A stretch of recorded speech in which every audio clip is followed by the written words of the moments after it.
Hello everyone, today I'm going to be showing you how I made my first ever actual emote for my Twitch channel as a professional artist. As you can see, the emote I made was absolutely perfect. The lines are perfect, there is nothing that was crooked, the eyes do not look crooked at all, the colors look perfectly right because I'm just that professional. So yep, let's get right into it. So the first step that I recommend is to go on Pinterest and search for the emote that you're trying to make.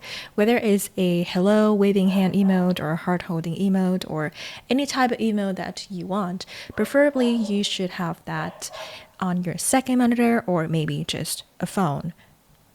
As you can, probably already know, beginner artists, they very likely don't need to have a reference because they already know about art. But because we're professional here, I definitely need to have a reference in hand. So as you can see here, the process of drawing a circle for me took really fast. It only took me about an hour. Again, I hate to repeat myself, but I'm just that professional. And drawing one circle, just takes me at least 100 times to delete and redo and delete and redo.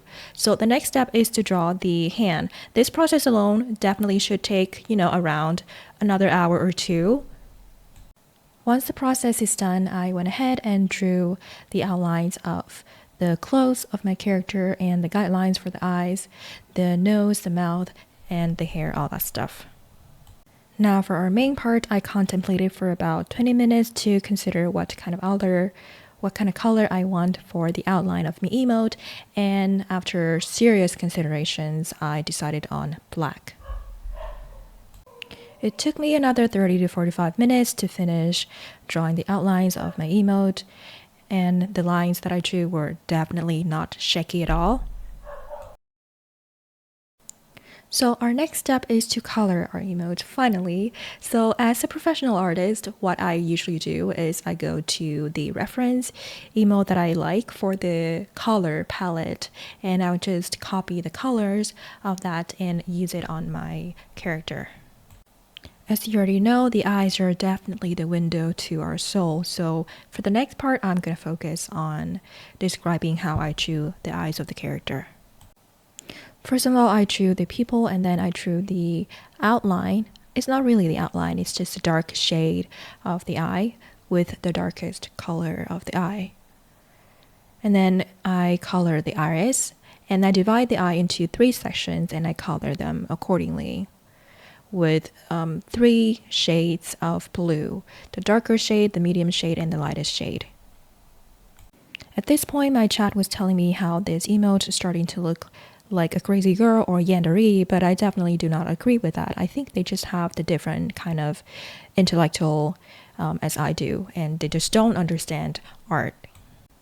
So in an attempt to prove them that they are wrong, I went ahead and drew some highlights of the eyes, and it actually made the eyes look a little bit better. We are now going back to our reference emote to see how beginner artists draw the eyes of their characters so that we can see what they did wrong and not learn from them at all. As you can see, I'm starting to put some more highlights on the eyes to make it look even more perfect than it already is. Next up is usually my favorite part, the fun part. It is time that I draw plushes of the character. So I use Clip Studio Paint, and the brush that I use for blushes are usually the round mixing brush or the airbrush. I honestly don't remember which one I use. I think I alternate between these two, and sometimes I just use the classic a pen brush to draw the blush with lower opacity and stuff. So the last part is basically just to check the lines to see if it's not too shaky, not too crooked, but it's already too perfect, so I didn't need a lot of fixing. Definitely did not spend an extra hour or two fixing what I did wrong in step 1 at all, so as you can see. As we're going towards our 3-hour mark of doing art, I started to lose my attention and just watch something instead for the rest of the stream. I did do more polishing after stream, and this is the final product of the emote. So I hope you enjoyed today's video. I'll see you guys next time.